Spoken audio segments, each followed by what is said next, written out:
സെക്രട്ടേറിയറ്റിന് മുന്നിൽ സമരം തുടരുന്ന ആശാവർക്കർമാരുമായി ആരോഗ്യമന്ത്രി വീണ ജോർജ് ഇന്ന് ചർച്ച നടത്തും. വൈകിട്ട് 3 മണിക്ക് NHM ഓഫീസിലാണ് ചർച്ച. കേന്ദ്ര ആരോഗ്യമന്ത്രിയുമായുള്ള കൂടിക്കാഴ്ചയ്ക്ക് പിന്നാലെയാണ് വീണ ജോർജ് ആശമാരുമായുള്ള ചർച്ചയ്ക്ക് സന്നദ്ധത അറിയിച്ചത്. ഗോകുൽനാഥ് വിശദാംശങ്ങളുമായി നമുക്കൊപ്പം ചേരുന്നു. Gokul, good morning. അങ്ങനെ വലിയ പ്രതീക്ഷയോടെ ഇന്ന് ചർച്ചയ്ക്ക് പോവുകയാണ് ആശാവർക്കർമാർ. 50-ലേറെ ദിവസം പിന്നിട്ട് മുന്നോട്ട് പോയിക്കൊണ്ടിരിക്കുകയാണ് സമരം. അതുപോലെ തന്നെ അവരുടെ ഉപവാസവും മുന്നോട്ട് പോയിക്കൊണ്ടിരിക്കുന്നു. മുടിമുറിക്കൽ സമരം, അങ്ങനെ വലിയ ചൂടുപിടിച്ച സമരത്തിന് ശേഷമാണ് ഈ ചർച്ച. പ്രതീക്ഷയുണ്ടോ അവർക്ക്? അവരെന്താണ് പറയുന്നത്?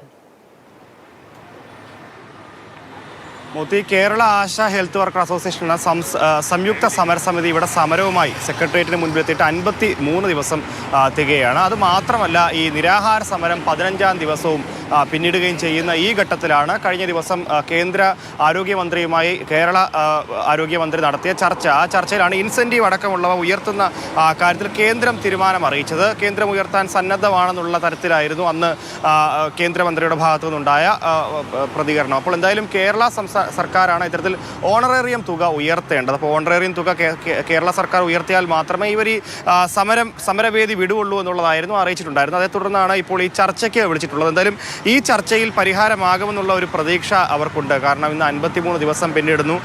ഈ നിരാഹാര സമരം വരുന്ന പലരും ആശുപത്രിയിലായി.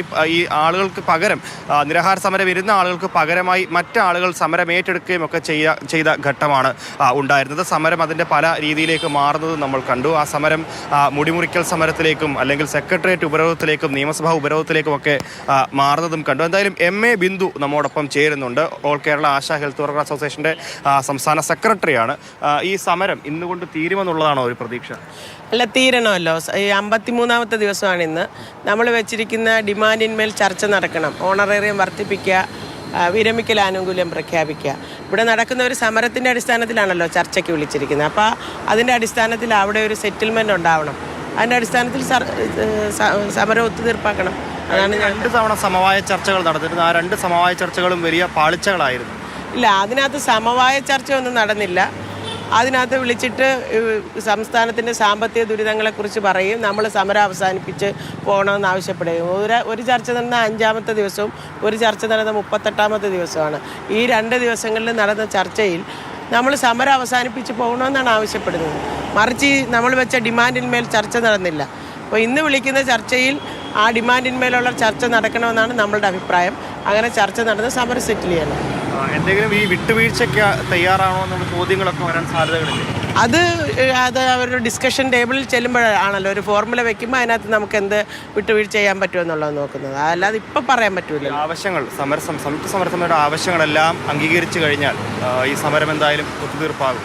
പിന്നെ നമ്മൾ വെച്ചിരിക്കുന്ന പ്രധാനപ്പെട്ട 2 ഡിമാൻഡുകളാണ് ഓണറേറിയം വർദ്ധിപ്പിക്കുന്നതും വിരമിക്കൽ ആനുകൂല്യത്തെ സംബന്ധിച്ചുള്ളതും. അത് സെറ്റിൽ ചെയ്ത് കഴിഞ്ഞാൽ പിന്നെ നമുക്ക് സമരം അവസാനിപ്പിക്കാമല്ലോ. ഏത് നിമിഷവും ഈ ഡിമാൻഡ് സെറ്റിൽ ചെയ്താൽ നമ്മൾ സമരം അവസാനിപ്പിക്കും. എന്തായാലും ഈ സമരം ഇന്നിപ്പോൾ 53 ദിവസം പിന്നിടുന്ന സമരമാണ്. ആ സമരം പല ഘട്ടങ്ങൾ താണ്ടുകയും ചെയ്തു. എന്തായാലും സമരം 53 ദിവസങ്ങൾ താണ്ടുന്ന സമയത്താണ് ഇത്തരത്തിൽ ആരോഗ്യമന്ത്രിയുടെ നേതൃത്വത്തിൽ NHM ഓഫീസിൽ ഇന്ന് ചർച്ച നടക്കുന്നത്. കഴിഞ്ഞ ദിവസമാണ് NHM ഓഫീസിൽ നിന്ന് സംയുക്ത സമരസമിതിക്ക് അറിയിപ്പുണ്ടാകുന്നത് ഇത്തരത്തിൽ ചർച്ച ഉണ്ടാകുമെന്നുള്ള കാര്യത്തിൽ. എന്തായാലും ഈ ചർച്ച മുൻപോട്ട് പോകുന്ന ഈ ഘട്ടത്തിൽ ഈ വലിയ പ്രതീക്ഷയിലാണ് കേരള ആശ ഹെൽത്ത് വർക്ക് അസോസിയേഷൻ സംയുക്ത സമരസമിതി ഉള്ളത്. ഈ പ്രശ്നങ്ങൾക്ക് പരിഹാരം എല്ലാവരും പ്രതീക്ഷയിലാണ്. കാരണം ഇത്രയും ദിവസമായി കഷ്ടപ്പാടിലും ദുരിതത്തിലുമാണ് ഇവർ മുന്നോട്ട് പോയിക്കൊണ്ടിരിക്കുന്നത്. 15 ദിവസമായി നിരാഹാര സമരം, ഉപവാസം നടക്കുന്നു. ഒപ്പം 53-ാം ദിവസത്തിലേക്കാണ് അവരുടെ രാപ്പകൽ സമരം നീണ്ടുപോയത്. അപ്പം അതുകൊണ്ട് ഇന്നെങ്കിലും ഈ ചർച്ചയ്ക്ക് ഒരു പരിഹാരം, ചർച്ച നടത്തി അവരുടെ പ്രശ്നങ്ങൾക്ക് പരിഹാരം ഉണ്ടാവുമെന്ന് നമുക്ക് പ്രതീക്ഷിക്കാം.